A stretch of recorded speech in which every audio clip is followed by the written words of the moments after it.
Yovy? Yes, hi, LaShawn. How are you? Very well. How are you? All How are you? How are you? Are you ready right, for quiet on me? the set. I'm ready. We going in three, two, one. Hey there, Yovy D. It's Craig here from The Whistler. Just want to say hello. Yovy, I thank you so much for trusting me and for having so much passion. Yovy D, what is good, girl? I just want to thank you so much for the shout out, no doubt. I appreciate you because you great.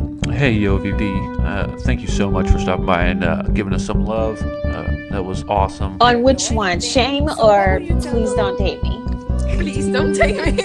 I'm curious. Oh where my we're at in goodness. our life I cycle of our chose- business. Positive our life. vibes So I here. began to build up- Congratulations with everything that you're doing. Just keep doing your thing. Keep being you. I love it. It's mind-boggling in a sense because, yeah, that's just the power of technology. Hello, my kiddos. This is Yovy D. How are you? How are you? Yes, it's been a hot minute. Yes, I'm here. And I want to do something different and special for you guys. So I'm not gonna say anymore. I'm gonna stop talking like I always do. And I have an amazing guest. Yes, all your guests are amazing, Joey. Yes, they are. They are. And you know what? I have a coach. You guys want to be like, but why do we need a coach? You know what? For the best people out there, they have a team. They have an army of people supporting them, uplifting them, motivating them. Because this transition between, becoming an entrepreneur and trying to seek yourself and dating and you know what? As I said, I'm going to stop talking and I'm going to introduce my amazing guest. Her name is Angie Correa. Yes, she is. And she has an amazing story, especially that has to do with this topic of my journey that I've been devoting to the Yovy D show about former corporate employees venturing into entrepreneurship, business owners, etc. You know what? As I say, Angie, the mic is yours. Go my ahead. goodness. You are just so full of energy. I love it. Thank you so much for that amazing intro. And yeah, to just share a little bit about my journey so that, your audience can understand a little bit about that whole moving from one space to another. So I worked at some big media companies as a senior level corporate executive in sales and marketing and, working with Fortune 100, Fortune 500, some of the top brands that out there today.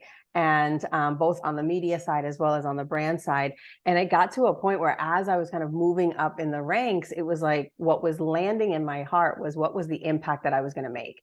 What was all of it? What was I doing all of this for was really the big question.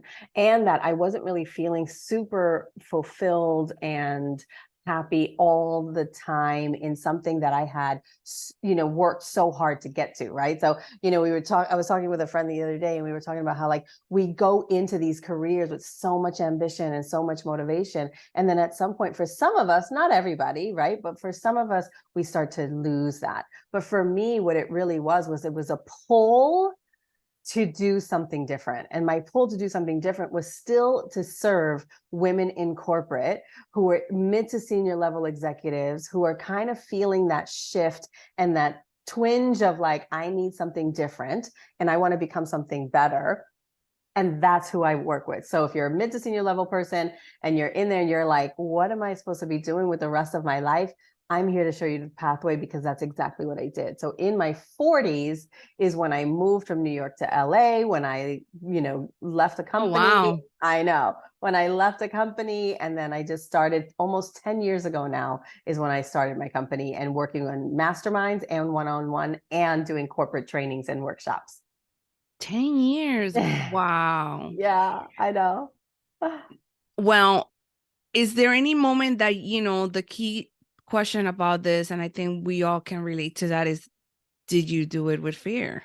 Of course. Yeah. I mean, I think the biggest thing is that I had not done it for so long, right? And I stayed in my jobs for the safety, right? For the security, for the paycheck, for the name brand, right? I was so attached to those things that I thought, oh, I could never go out and do my own thing and then succeed at that, right? It was like, oh, what were people going to think? What were people going to say?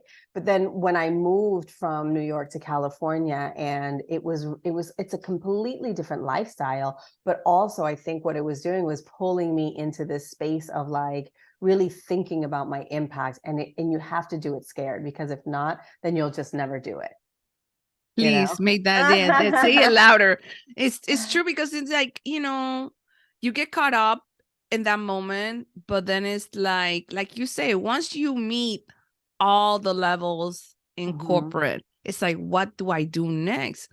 And then you start asking your question, what does it mean? Like, it's like, some people are like, oh my God, I have to do something to impact a lot of people, but it really only starts with you. Right. And it only can start with one person, or one young person, individual child, to call your journey or your purpose, Yeah. So I want to know, so I'm sure that you have had so amazing stories and, conversions of people transforming themselves. How women feel supported by you and what you do. Yeah, I think for me, because I'm really specific with who I support, right? So I don't work with just everybody and anybody. You have to have had like at least 10 years in corporate, because that's really where you're going to start feeling some of the different, feelings that you get.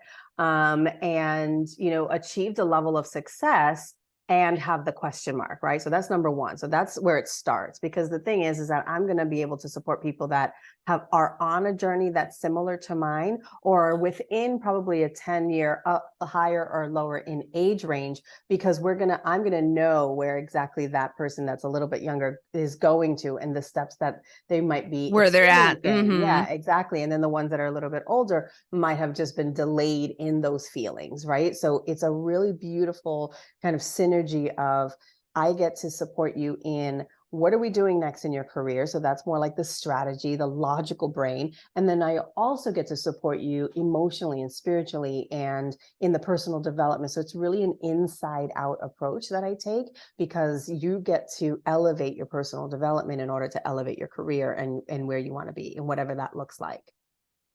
So when you started, like, immediately you had clients line up, like you had people who were just waiting for you to set up, and it's like, okay, I got to get this going. Well, fortunately for me, I mean, I think what it was that I had already been like a player coach inside of corporate, and I was always that person that supported people, supported my clients, and I worked mostly on female teams. I had a lot of female client executives that were on the brand side, let's say, right? And people would always tell me, you should be a coach, because I'd help them negotiate their salary or get the promotion or ask for the raise or whatever that looks like, right? And so it kind of made sense. So when I reached out for my first mastermind, I specifically called 10 women, right? And I was like, this is what I'm doing. Would you be interested? And they all said yes. And so that's kind of where it started. And so it's branched off from there. So I have women that are in the military. I have women that are ex-attorneys. I have an economist, writers, actors, like you name it. And now it's just a matter of like, okay, what does the next half get to look like? And all in all, this, how do you keep yourself motivated, and then how you translate that and how you help others? Like, because in this journey, you can feel kind of lonely. The entrepreneurship is kind of different, especially when, I will say, use myself as an example. I came from corporate. I came from a team work environment, and everybody had something to do. And then it's like, poof, you doing this. It's kind of solo on your own, and it's very challenging to keep that adrenaline pumping or going. Oh, there's some also, is it okay just to have downtime to kind of like, okay, let me step out, look at the whole picture. What is my short-term goal? What is my long-term goal? What do I want to see? Yeah. I mean, it's pretty much all of the above. I mean, I would definitely say it's not about keeping your adrenaline going. I don't believe in that anymore. I'm kind of stepping away from the hustle culture. And that's why the inside out approach is really about centering yourself. And once you center yourself, then the clarity is what comes in to support you in those short-term and long-term goals from a perspective of intentionality, right? It's like, why am I doing it? And why do I even want it? Right? It's not just go, go, go, because that's what everybody else says to do, right? Or your family or corporate or friends or whatever. It's about, okay, well, what feels in alignment with my core values so that then I can take the action steps to make that happen. And that's actually the gasoline that gets that engine running, right? Yeah, I know, like I saw. No, and I'm glad that you mentioned that. Yeah. No, I'm glad that you mentioned that because there's somewhere like early on, you know, I would say maybe 5 years ago, that hustle culture was really getting a lot of us going, but going in a sense that it was draining. It is. And hurting. It's not sustainable. It's not sustainable. Right? Mentally. Exactly. Anything. It can affect your health. It can affect your relationships, your emotions. Like it can affect your thyroid. Like it can affect everything. I mean, I was sharing with somebody earlier as well that, in my early 30s, I had been treated for sinus infection for like 3 months. And I was like, something's got to be up. And I demanded a CAT scan. And they ended up finding a tumor in my maxillary cavity of my face. Wow. And within 48 hours, I was at the chief of oncology at NYU Medical getting this thing removed from my face. And when thankfully, knock on wood, it wasn't cancer. But at the same time, I was like, well, how did this happen? Why is this happening? He's like, are you under an extreme amount of stress? And I was like, I didn't think about it that way. I was just like, oh, no, I'm just going and getting things done. Like I'm flying here. I was flying across the country, like every single week. I was in meetings. I had not a very nice boss at the time. We were building this, magazine, and it was a lot. And I wasn't taking that downtime. Right. And so that's what resulted in my 30s. And so, and then now imagine like every 10 years, you're going through something else in your body. And so it really is like, listen to what's happening internally in order to make the decisions of what you get to do externally.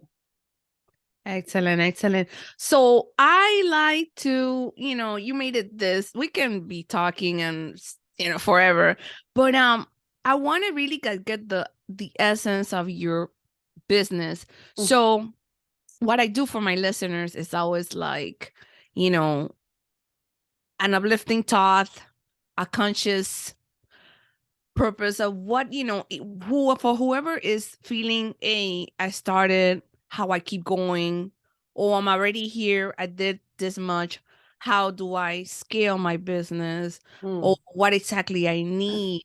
And it takes a community, but I'm going to let Angie, close out with very thoughtful words. Well, here's the thing. I think, as of late, my last couple of client calls,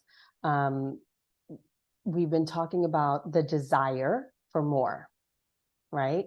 The desire to, make that 7 figures, to, have the bigger house, the car, whatever, the material things, but also just more freedom and more time to just be and not have to be doing anything. And what was blocking 5 out of my last 10 clients, so 50% of my clients, who, by the way, most of my clients are women of color. I would say like 85 to 90% are women of color, and all different cultural backgrounds, but women of color. But culturally, we're taught, work hard, be grateful for what you have. Why do you want more? Don't be greedy. And in some iteration of that, right? So that can look and feel and sound in so many different ways. And I think what was the biggest breakthrough for all of my clients at the moment is that, like, you get to forgive and release anyone who's ever said something like that to you, because even holding a teensy bit of resentment is going to stop you from achieving that goal that you want. That's number one. And you get to forgive yourself for the misunderstanding that someone else could absolutely dictate your future. Because the truth is that you're the one who gets to decide and how you do it and why you do it. Hey, Angie, it's been it, guys. This is the drop gem right here. Angie, where people can find you, how can they reach out to you? Yeah. So definitely Instagram is where I love to play. And so it's just Angie Correa, Correa _ life 2.0. And you can DM me right in there. And I would love to offer anybody who's listening to this a free 30-minute coaching call and see what we can uncover for you. And then see if maybe we're a great fit. And if not, you walk away with a breakthrough. Excellent. All of those things are going to be in the show notes for the podcast with details, with links. You know, guys, how that goes and how we roll. And as I said, I love this, and I would like to see you guys definitely commenting when I make the post of this, follow through, and, have us here. I know you haven't seen me for a hot minute, but I'll be back. The Yovy D Show continues, and I'll see you in the next edition. So make sure that you take a like and always subscribe to this channel. Take care. Bye-bye. Hey, okay.